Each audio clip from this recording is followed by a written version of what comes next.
Welcome back to my channel. जय श्री कृष्णा। धृतराष्ट्र भले ही अंधे थे पर राजा था, लेकिन द्रौपदी का चीरहरण रोकने में असफल रहे। इसका क्या कारण था? चलिए विस्तार से जानते हैं। महाभारत के अनुसार धृतराष्ट्र का जन्म नियोग की प्राचीन प्रथा का परिणाम था।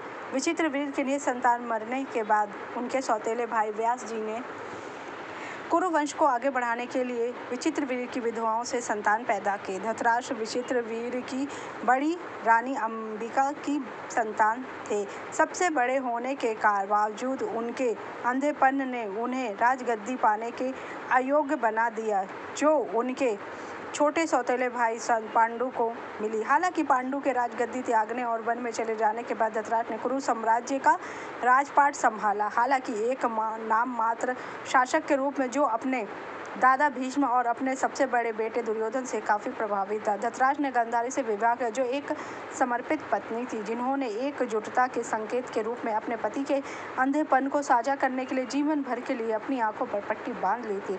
साथ में उनके 100 बेटे थे, जिन्हें कौरवों के रूप में जाना जाता था। एक बेटी थी दुशाला। अपने पूरे खानदान को शासन काल के दौरान धृतराष्ट्र ने पिता और राजा की परंपरा विरोधी भूमिकाओं के साथ संघर्ष किया। दुर्योधन के प्रति उनके गहरे स्नेह ने अक्सर उनके निर्णय को धूमिल कर दिया, जिसके कारण वे अपने बेटे के कुकर्मों को नजरअंदाज कर देते थे।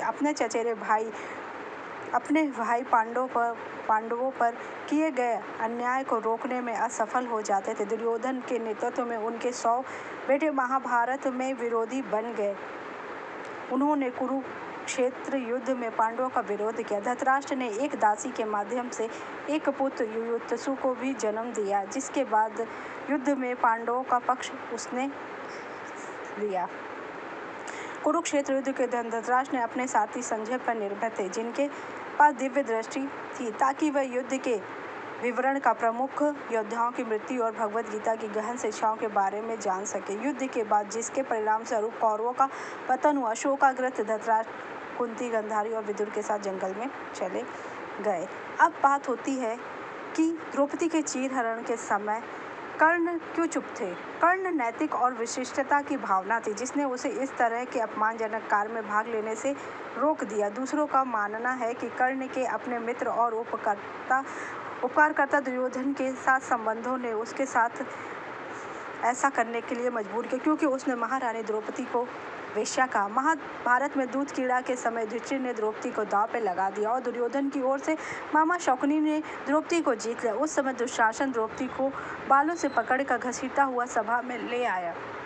जब वहां द्रौपदी का अपमान हो रहा था, तब भीष्म पितामह, द्रोणाचार्य और विदुर जैसे न्यायकर्ता और महान लोग भी बैठे थे, लेकिन वहां मौजूद सभी बड़े दिग्गज मुंह झुकाए बैठे थे। द्रौपदी को घसीट कर लाया जा रहा था, तब भी द्रौपदी को यह भान नहीं था कि मेरा चीरहरण होने वाला। जब दुशासन ने भरी सभा में द्रौपदी की साड़ी उतारने के लिए कहा गया, तब उसे एहसास हुआ कि उसके साथ क्या होने वाला, और उसने अपने सखा और अपने मित्र, अपने प्रभु भगवान नारायण को बुलाया।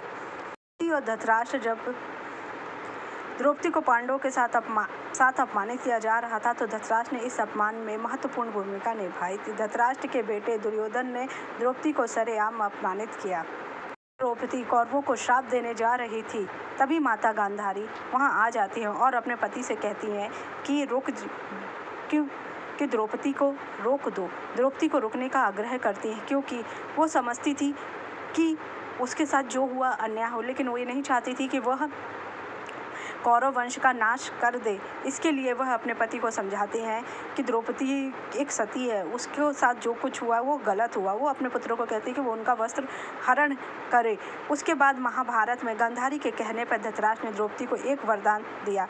द्रौपदी ने अपने पति युधिष्ठिर को बंधन से मुक्त कराने की प्रार्थना की थी, क्योंकि उसका बेटा प्रतिविंध्वस दास ना कहलाए। धृतराष्ट्र ने इस प्रार्थना को स्वीकार कर द्रौपदी को वरदान दे दिया।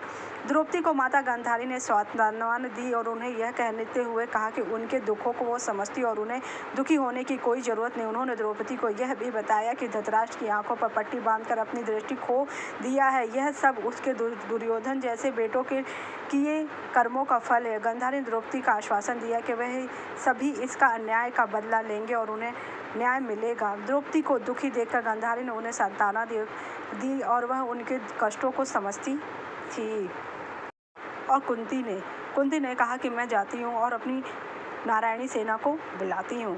सब द्रौपदी के पक्ष में थे क्योंकि धृतराष्ट्र ने द्रौपदी का साथ नहीं दिया। अगर धृतराष्ट्र चाहता तो चीरहरण नहीं होता और इतना बड़ा भयानक युद्ध नहीं होता। अगर आपको मेरी जानकारी अच्छी लगी तो मेरे चैनल को लाइक कीजिए, सब्सक्राइब कीजिए, शेयर कीजिए। Thank you so much.